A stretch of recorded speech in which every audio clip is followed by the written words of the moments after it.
didn't realize how many people there are until I'm actually in front of everyone. But I'm here today to present the Internet Security Report. So this is basically just some observations I've had over the past few years. I've been in academia. I was doing my master's at ETH and had a lot of interesting discussions with people who are more from the academic setting and looking at what the future internet could look like. And basically, me thinking about their ideas and seeing how that plays into the standards and technologies that we're actually seeing deployed in the real world. So let's get started. So the topics for this talk are mostly about interdomain routing security, so what happens between ASs, how traffic is exchanged, and how we can secure that level of the internet. Naming security, so as you all know, DNS is an important part of how we reach services on the internet, and if someone is able to change this mapping, then they're able to change, for example, where you go to your online banking, and maybe that's not so good if it gets redirected to a malicious actor, for example. And we also have the PKI, which is securing TLS and basically web browsers security. So how do you know the web servers you're talking to are really the people you intend to talk to? So you might ask, why should I care about this security? Because we have this nice PKI model where there are certificates, and if you use HTTPS, it's probably fine, right? But there are actually lots of CAs, and you don't know whether, for example, your bank certificate might be a valid certificate, but is that really the certificate that they got? Or was it some government who was able to compel another CA to sign another certificate for the same website? So as an end user, you can't really tell this, can you? And another example of this is, for example, SSH. So when you connect to a new host, it usually has this public key fingerprint. How many people actually check whether this fingerprint is the one that they know is physically on the machine? I don't think very many people do so. At least I don't. So there's still, even though we have this, what's actually used for security and what can actually safeguard us from attacks is a different kind of story. And if, for example, if we look at information leakage, you might have end-to-end encryption, but an attacker can still observe what you're trying to access and make inferences about, from that. For example, if you don't want to leak who your healthcare provider is, but you're logging into their website and you're looking up their website's DNS record, then someone observing your traffic could know this and thereby invade your privacy. So let's start with interdomain routing security. So interdomain basically means routing between ASs, so for example, an internet exchange or through a transit provider. So as we had the talk earlier about RPKI, I'll go over this a bit more quickly. So basically, the goal of RPKI is to get a mapping between some internet resources, for example, an IP address prefix, which is assigned to someone, and the announcements that are being made. So we want to make sure that the person who's actually assigned this IP address is the one who is announcing it. And the first step in guaranteeing this is through the RPKI mechanism. So as we saw from the other presentation, for example, AT&T is now validating to make sure that the prefixes that they're getting are RPKI signed. But one important thing to note here is that this only protects kind of accidental announcements. As we'll see later, a malicious actor can still pretend that they have a connection to another AS and then bypass kind of the security mechanisms here. So it's only really preventing accidental misconfigurations or one hop away kind of security. So I'll just briefly explain this again, since we kind of saw this earlier. You have the regional internet registries, which are the ones distributing IP addresses. They sign the certificate saying ASX can announce this prefix, and this is published into the Trust Anchor repository. And then you have your validator software, which pulls these certificates out and is able to program the routers to only accept valid prefixes which have RPKI signatures, for instance. So the problem with RPKI in terms of an end-to-end security model is that it doesn't guarantee that the prefixes you're seeing are actually originating from a trusted source. And we can see this in this example here, where you have a legitimate AS, which is some hops away from the target AS we're trying to attack. And everything's great. There's a ROA for this legitimate AS, it's allowed to announce its prefixes. However, if we have this malicious AS over there, and the malicious AS basically says, oh, I am one hop away from the legitimate AS, and announces this to the target AS. In the RPKI model, there's no real way for the target AS to say, actually, no, you're not the right person, because it can't verify the message which was sent from the malicious AS, because RPKI doesn't do signatures over BGP messages. That's BGPSEC, which is what I'm going to talk about next. So basically, RPKI is on the road to BGPSEC. BGPSEC will give us an end-to-end validation for each hop that says, really, this AS signed this message and passes it on to the next one.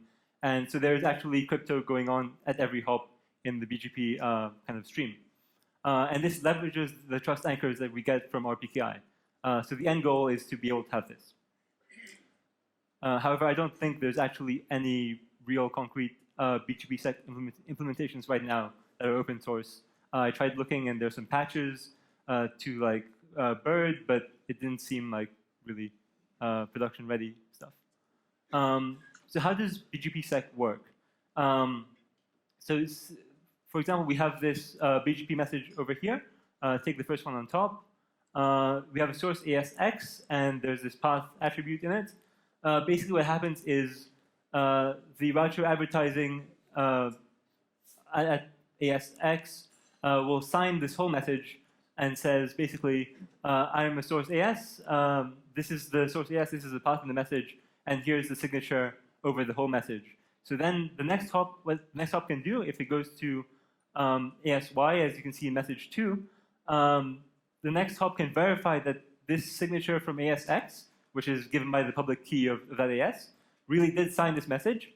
And then if this ASY wants to propagate it further, basically it appends to this signature field here another signature over the whole message again, and says, I'm ASY, I'm signing this because I got the previous message from ASX, and then I'm passing it on to the next one. So we can establish this chain of trust, and what this allows you to do at the end, like as a consumer of this routing message, is basically verify that the message came from X, was signed by X, went to Y, the whole thing was signed by Y, went to Z, the whole thing was signed by Z. So at the end of like a multi-hop chain, you can verify that indeed they pass through all these ASs if the private keys were not compromised. So this gives us a much stronger guarantee than just RPKI alone. So yeah, we're bootstrapping using the RPKI certificates and get this end-to-end model.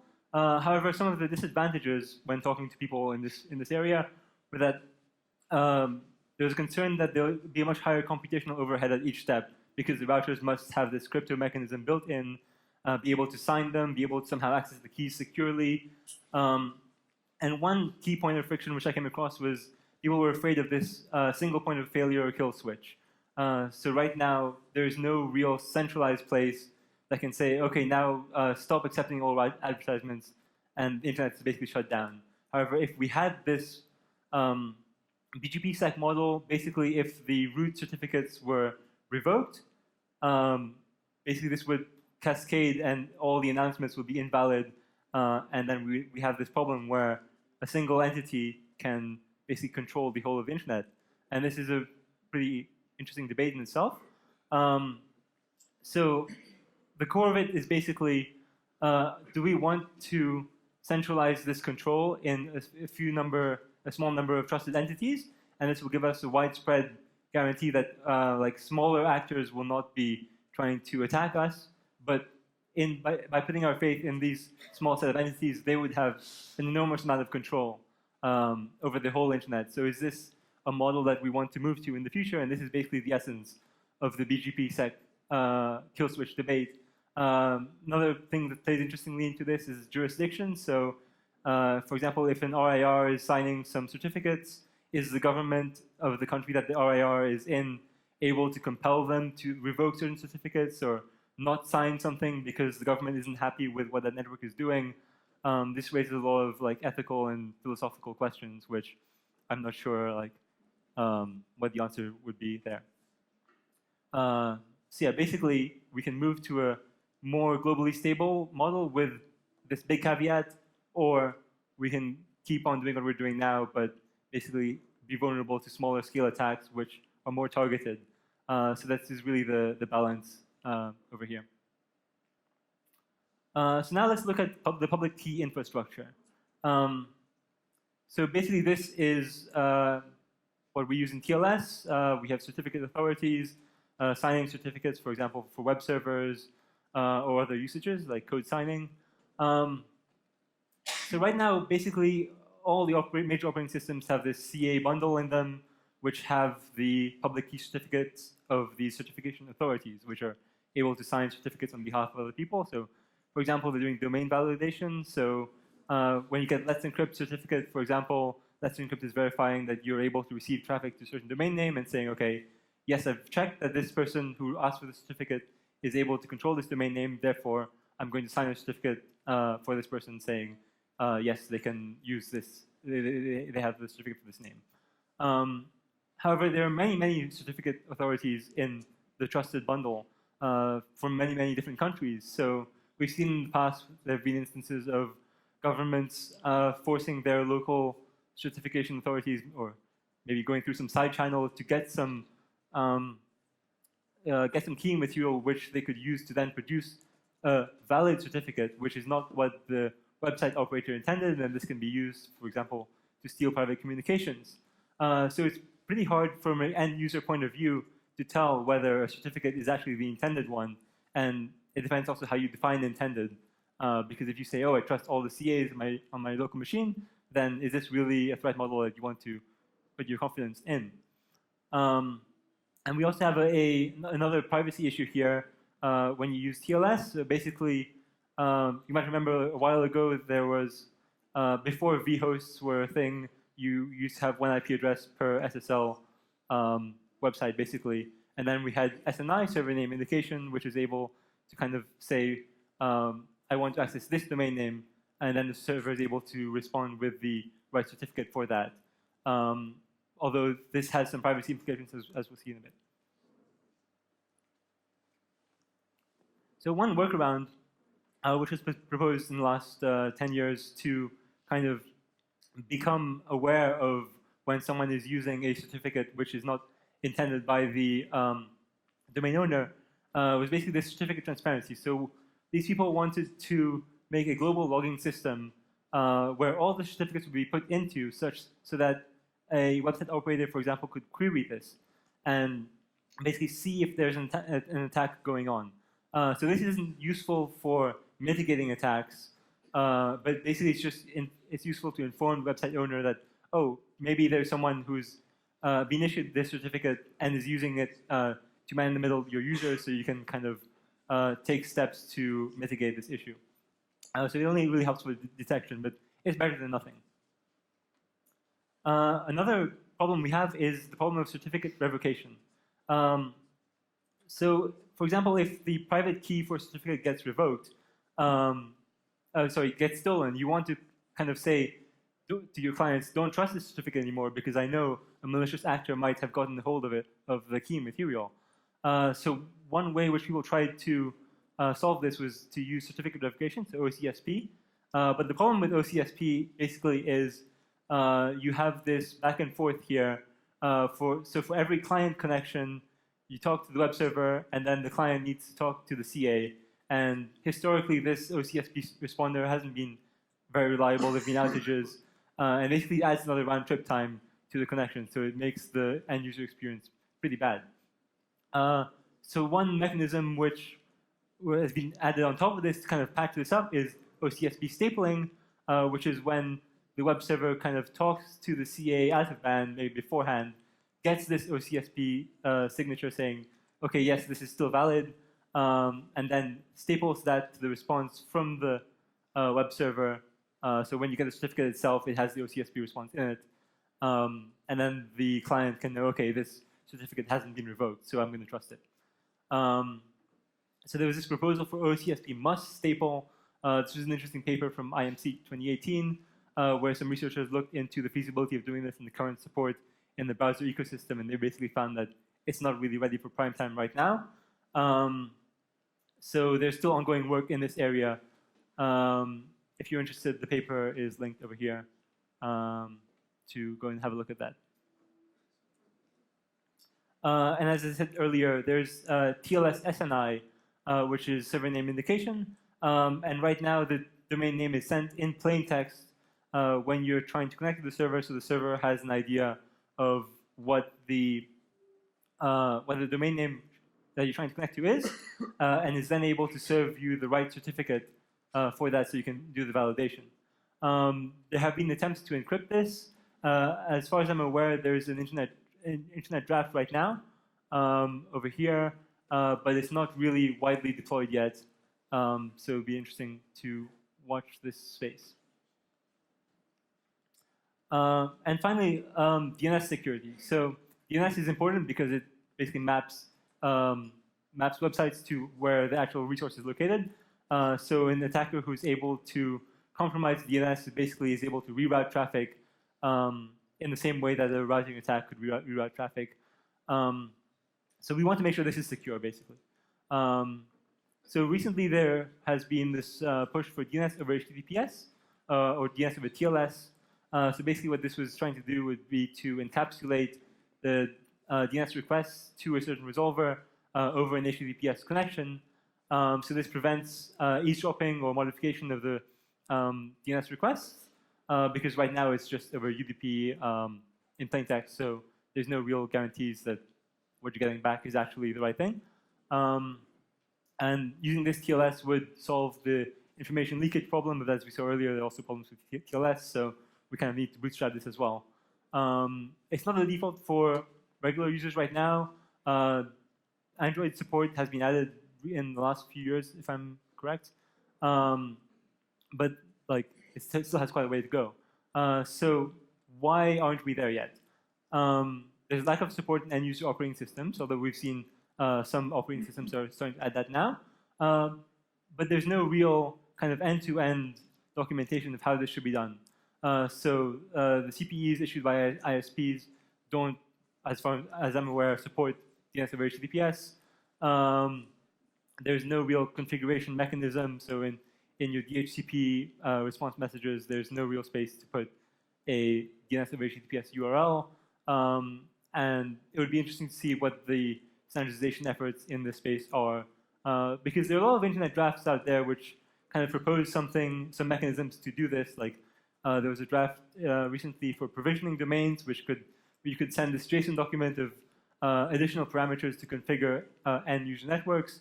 But this kind of didn't really kind of get deployed in a widespread way, as far as I'm aware.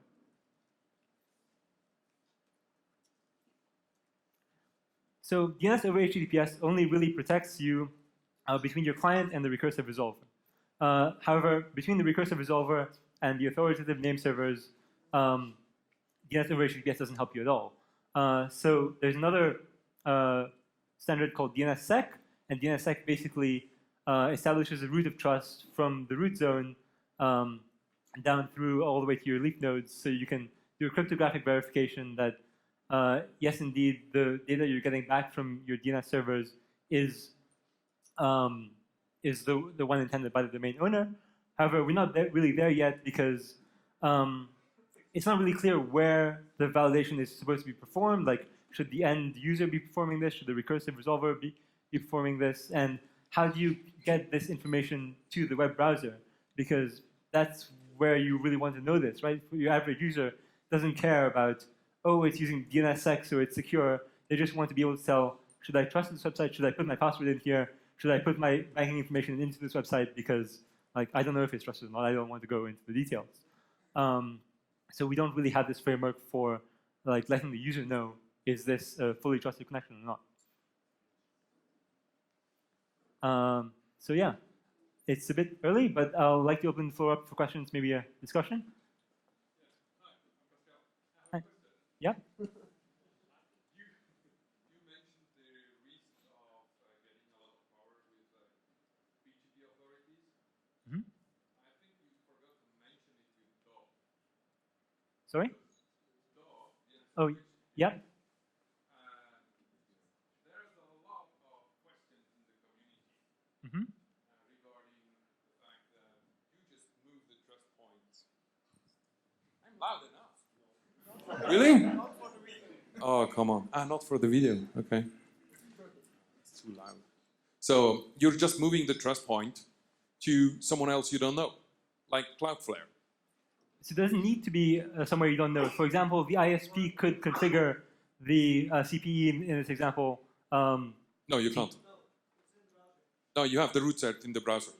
Yes, but this You can't divert this the doesn't traffic. need to be the only place where it can be implemented, right? The problem is the browsers are going to hijack the DNS traffic. That's exactly what's going to happen. Yeah, but you could also implement it in the router, for example. No, you can't. The browser knows which certificate Cloudflare has, and if it doesn't match, it won't work. Yeah, but the browser doesn't need to be configured for DNS over HTTPS. Yeah, but we're talking about 99.9% of the people using defaults. Yeah. So if the browsers use That's that the as the problem. default. We're not talking about this rule. We're not the problem. The problem are the people who don't know what they do.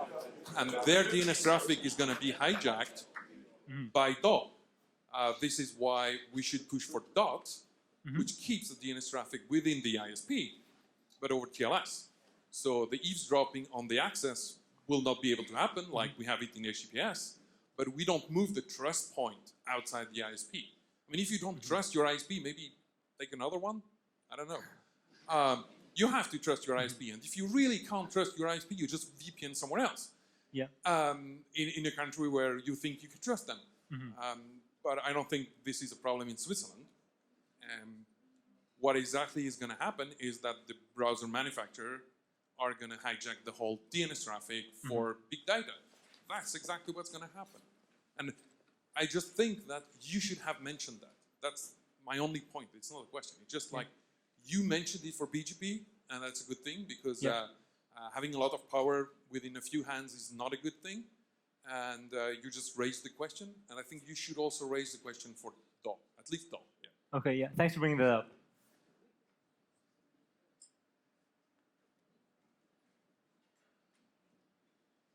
Hi, Max again. You raised the issue of having, again, centralized points, like the RIRs are also a point where things can happen. There have been discussions over the course of time about what the RIPE-NCC should do regarding requests coming from law enforcement agencies, and there's a like in the end, there is going to be that problem, especially if people start deploying RPKI more and more. The thing is, in RPKI, if you revoke a certificate, then that might show up as, well, you can decide to have it show up as unknown, as an unknown resource. So basically, people can still access that network in the end. So there is a way around that. Okay.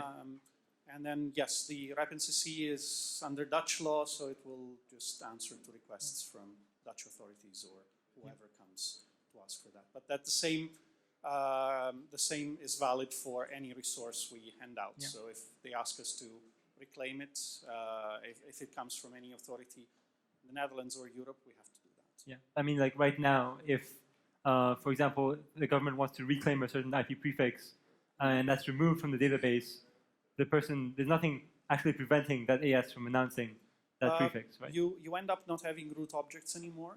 That's actually let's call it the technique we use when we cannot get in touch with someone after a long period of time. Yeah. What we do is we act on the root objects. And then Okay, so if the peers were using that, then they would remove that from their filters. And you will be filtered, and then the question raises like, what's happening? And then that's what you get as a result. People will raise their head, think, oh, what's happening? It's a bit more manual than like revoking a certificate and immediately being like. It is, but all these things are manual. Yeah. Happen manually at least for my colleagues. Well, there's a button to push, but we have software doing that, but we don't action the database manually. But we need someone that actually goes there and does it, and then it only can happen after a long period of time and after certain requests come in. So don't worry, because I know that This question came up recently because of some discussions that probably people have seen on the mailing list, and don't worry, we don't act swiftly for things like this. We try to get in touch with people. So. Thanks. More questions?